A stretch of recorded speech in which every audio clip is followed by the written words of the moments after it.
Hey everyone, this is smpratte, and today I wanted to share some of the recent purchases I made within the past month.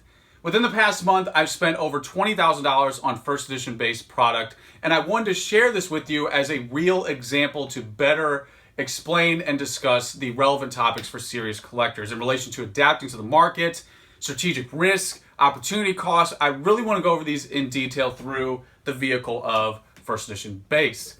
In relation to the topic of adapting to the market, this is simply the ongoing discussion right now for Pokemon. It is the overarching theme because in the past couple years, this transition in the hobby is the most significant for Pokemon as a serious collectible and a serious entity. Even if you go all the way back to 1999 during the golden era, the most explosive era from nothingness to being for Pokemon, it was really only one generation participating. And then you start to see a decline, and then you start to see incremental growth with the addition of 3rd gen, 4th gen, 5th gen, etc. Today, we have the largest market ever with the oldest generation from Red and Blue with naturally the deepest pockets, all the way down to the current youngest generation with Sun and Moon. Therefore, it's a new frontier with a massive, dynamic, layered market. Naturally, because of this, these two components of increase in price and decrease in availability is the natural outcome, and get used to these two components because they are not going anywhere anytime soon.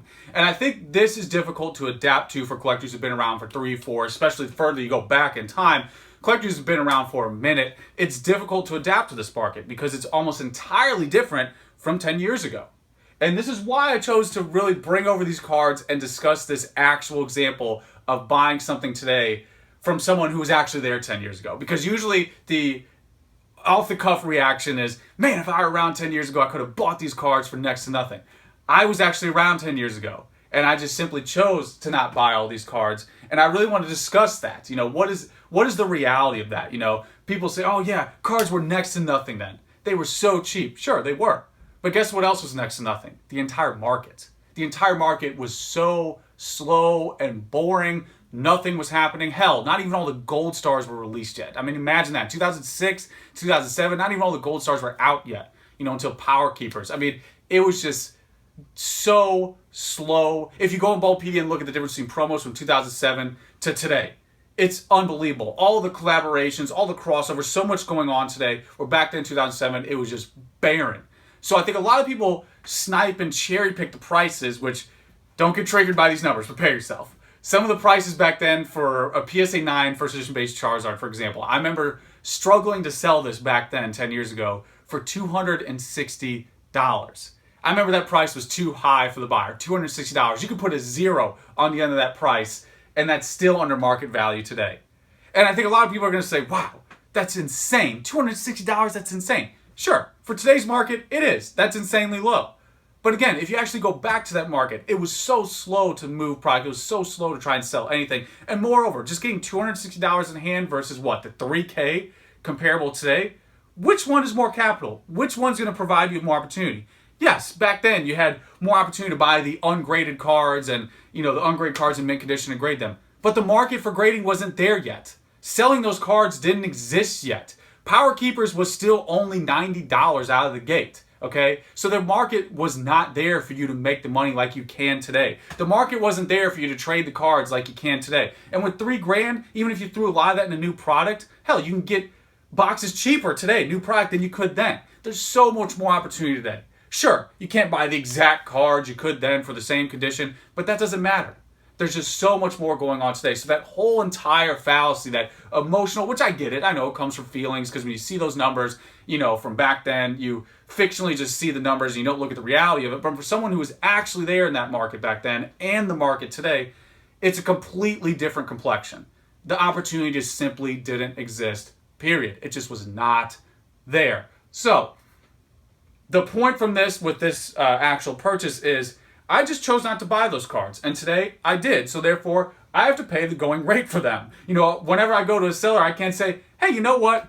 I was around in 2006, so let me go ahead and hit that emotional bid option and just get those cards from you at the 2006 valuation. That's not a thing. That's just not an option. I have to pay what they're going for today.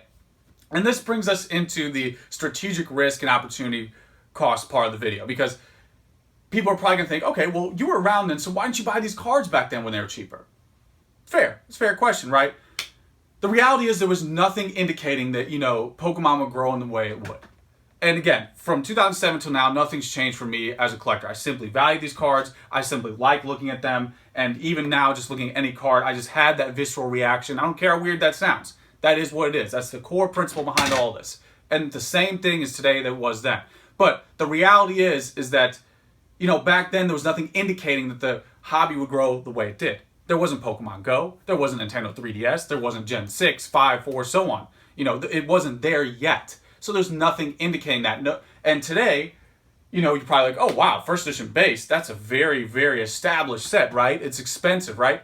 You'll notice there's not many holographic cards behind me. In fact, all these cards that I have right here are all non-holographic. Because in my opinion, there's still opportunity within that. This is for opportunity cost and strategic risk. I'm looking at these cards thinking, hang on, this is the first set released, the most popular set, the most historic set, the scarcest set with one of the smallest distributions ever, one of the most broken and played sets, period. Sealed product is miles away in scarcity than any other English set by far. It just has everything going. It's the most crucial part of the TCG. And I'm like, why are some of these cards still selling for $3 to $5 in near mint condition? I don't understand it. I don't understand why even Tangela or Switch, if you have trainer cards, I don't get it. Trainer cards, PSA 10, first edition base, if they're selling at $40, I'll buy all of them. All of them. And that is what I did simply. I just said, you know what? These prices don't make sense to me considering all these variables. And not only is that my opinion observation, I'm going to open my wallet and take a strategic risk and apply that opinion and observation. That's what a strategic risk is. You have some type of strategy, some type of observation, some perceived knowledge or patterns, and you're actually applying that strategy with some type of risk. You're making a purchase. Inherently, there's always a risk in every purchase you make. Do I know what these cards will look like 5 years from now? No clue. Just like back in 2007. Did anyone have a real answer they can give you to a T, HD, 4K pixels, everything laid out? No. They couldn't. But for me, considering all that experience, I'm willing to take that strategic risk. Who knows? Only time will tell. Why lose money? Why make money? Will it be a little bit? Will it be a lot long term? I have no idea. I have no idea. But at the end of the day, the bottom line is I chose to take that risk, a significant risk, $20,000, a decent chunk of change for Pokemon especially. And the bottom line is this is what a strategic risk looks like. This is what adapting to the market looks like. It doesn't matter about all that negotiating about, oh, well, I could have bought it cheaper, I would have, could have, should have. I just simply didn't. So if I want to do it today, this is what it has to be. You have to pay the prices. And for me, again, giving you more mentality, my perspective behind these first edition based purchases, a lot like with Rocket. It doesn't make any sense to me when the bird in the hand, the already graded example, the guaranteed gem mint, the highest guarantee, the highest probability this card is gem mint, is already PSA graded example of that card with a gem mint grade.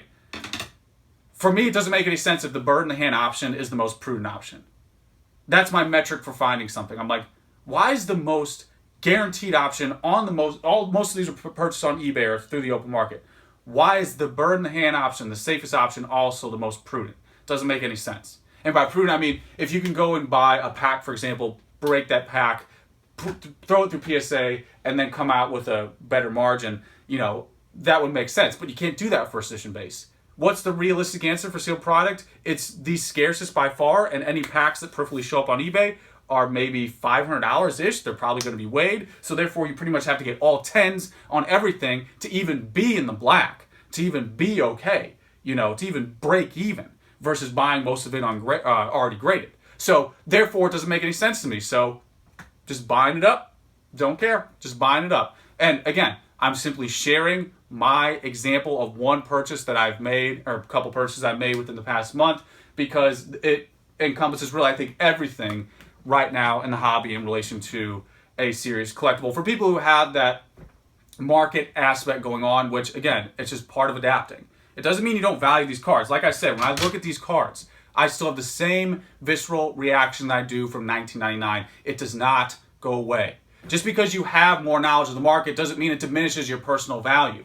If you're someone who's fronting and faking that you don't actually like the cards, you're trying to act like you do, that's a whole nother deal. That's a whole nother personal issue. But for people who actually value these cards, every time I open up a binder, every time I look at these cards, I just have to pause. because it just brings me back to that moment, even brings me back to all the experiences are through these items. I don't care how weird that sounds. This is what a collector looks like, and it's not either or. You can have market knowledge and also the personal aspect as well. It all comes together. It's all relative, and it makes it a better experience in my opinion. And moreover, it's necessary for today. In 2009, sure, you didn't need to do that. 2007, absolutely, you didn't need to do that. You didn't need to worry about the market because there wasn't one. But today there is, so this type of information is more relevant even if you are just trying to complete personal goals for yourself. So yeah, that is pretty much everything for these purchases. Again, to reiterate, adapting to the market, this is what it looks like. I'm actually that person who was there collecting in a serious way 10 years ago, and I just didn't buy these cards. Again, because there's nothing to indicate the change in prices. Also because I just simply chose not to do it. That's it. Just like with Alpha for Magic the Gathering. The amount of cards I could have bought in 2006 or 7 at the price, I just simply didn't. So if I want to buy them today, I have to pay the premium. Period. That's all it is. It's that simple. And, I think a lot of people who are always going through the 5 stages of grief, which we've all been there. We all do it. I've done it so many times of woulda, coulda, shoulda. We're always bargaining and blaming something or someone. In reality, it's just an open, free market. And it could be any more of an open, free market. I mean, collectibles are just pure emotional purchases. When I'm talking about when I look at these cards, it's an emotional thing. It's not a necessity. This is in Flint, Michigan, when no one's cutting off your water supply, all right? Voltor's not cutting off the water supply.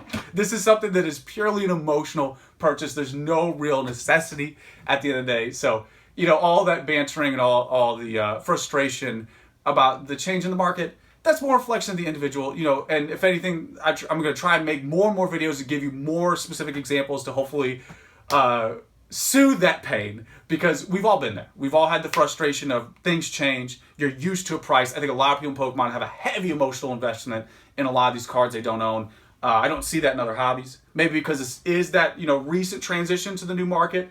Maybe that's why. But in Pokemon, I see it more than any other hobby where people have a heavy emotional investment on cards they don't have any ownership on. You can't have ownership in a card you just don't own. It's that simple. I know it sounds so basic, but when people are complaining about prices, it's like, guys, it's just a market. It's just people doing the same thing we are. That paradox of all collectors collecting the same way we are. They're just doing the same exact thing, and more of them just naturally changes the patterns. It's that what I say on E4, the tourist paradox. Like when Americans go to Europe and they complain about all the tourists in Europe. There's so many tourists, but they're tourists themselves. It's a paradox. You can't really complain. It's inherently a fallacy. It's inherently flawed. So hopefully this demonstrates that, yes, even for someone who was there when prices were cheaper, you have to pay whatever the fair market value is today. And I do see an opportunity in all sets. I see an opportunity in everything.